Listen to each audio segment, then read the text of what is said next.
Hey there, thought I'd share a little unboxing video right after I pulled this off. I thought maybe it'd be something fun to share. So this is a brand new product from Shores Custom in Germany, and it is a reproduction of a Gibson ABR-1 nickel bridge, and very highly anticipated here in the shop, so thought we'd take a look. Thank you for your interest in my products.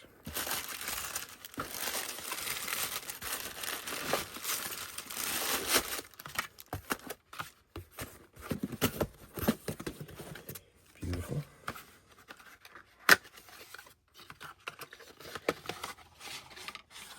Wow. Flight case for your bridge.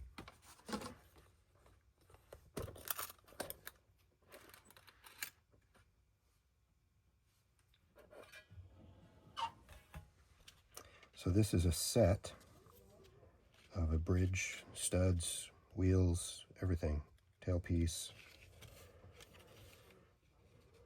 St. Helens Vintage Guitar Parts is the brand that he's using on these. Vintage Guitar Parts, Bavaria. It's a nice little manual, some installation instructions. Talks about the material. So what he's very proud of, and should be, is that the materials used here and the way that these are plated are as close as humanly possible to the way these were done in the 50s and early 60s for Gibson. So not only do they appear with the same types of curves, which I can see already, it's amazing. Just from right here, looking right straight down at it, these look like vintage parts. Not just because they're aged, but because I can tell a real ABR-1 a mile away by the way these arcs are kind of imperfect in a certain way. And a lot of companies, including Gibson, have had manufacturers attempt that to varying degrees. They look pretty good these days from Gibson, real good. It's a good product, but this is definitely a few steps above in the way that they're made and plated. So, you know, really it comes down to like how important is it to you and your application that these types of products are dead perfect. You know, it's kind of different for everybody, whether it's on your brand new guitar you're making, like if I were to put these on a Regio, or if I'm using them for restoration, you definitely want them to look as authentic as possible, because these parts are quite expensive to buy, real ones now. I think I have one original 59 ABR-1. I'm about to use it on one of my personal guitars, and they're just really getting hard to find and extremely expensive when you find them. So having an alternative like this is great. Let's start with the bridge. So yeah, nicely aged nickel, not overdone, really great looking. I think you can tell, but there's some milling marks on the large flat edge of these saddles, very much like the originals. But just the casting, or however these are done, if they're hand shaped, I don't know, but it looks really, really right.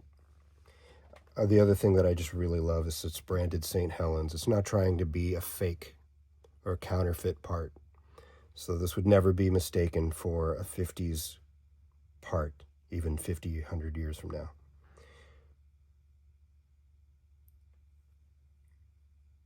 Very nice edges on the saddles. That's the other problem with the new ones, is the ones being used by Gibson. And the supplier that I use as well, it's the same supplier. The saddles are cast really sharply. I have to hand soften them down so that they feel like these do. These feel really great. Beautiful. Really great work. Let's have a look at the tailpiece. This looks really great as well. Also mimicking the way these were made as well, known as skinny, fat, skinny the way this line is and how it's broken off. A tab is broken off right in the middle.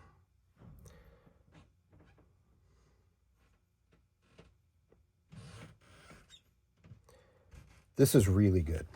This is extremely accurate. I was hoping that there would be some telltale, like the brand on the bridge for this, that would let somebody know that it's not a real one from the 50s. The only thing that catches my eye right now is on most of the ones from the 50s, if you look right here, where there would have been a hole drilled in the wrap tail version of these tailpieces, where you'd have the intonation screws on the back. On a lot of the old tailpieces, you can see, I'm not sure how they did it, but there's a little circle image where the hole would go on an original tailpiece. This does not have that. So I guess that's probably our best indicator years down the road. But I'm telling you, this looks really great. You know, maybe these corners right here are a little bit sharp, but also those were done by hand, and I've seen them all over the place. So again, just excellent attention to detail. Someone who can, one, recognize it, and two, duplicate it is really great. Here's the studs. They have the long shafts. These look perfect. Bushings are a nice dull gray steel. These look very much like 50s bushings, not the blue metal that most of the new reproductions are made with. Great thumb wheel screws.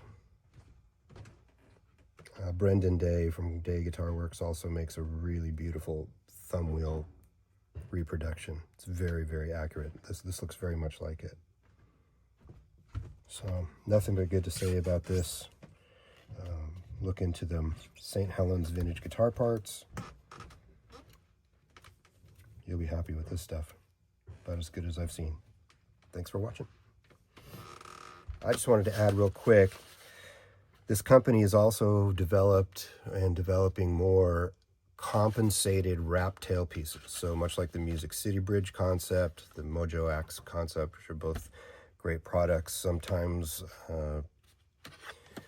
they're not spot on the intonation, but awfully close. So he's working to make a product that is very accurate to the original vintage part looking, but with a dead-on, or as close as possible, intonation compensation in the top ridge of the tailpiece.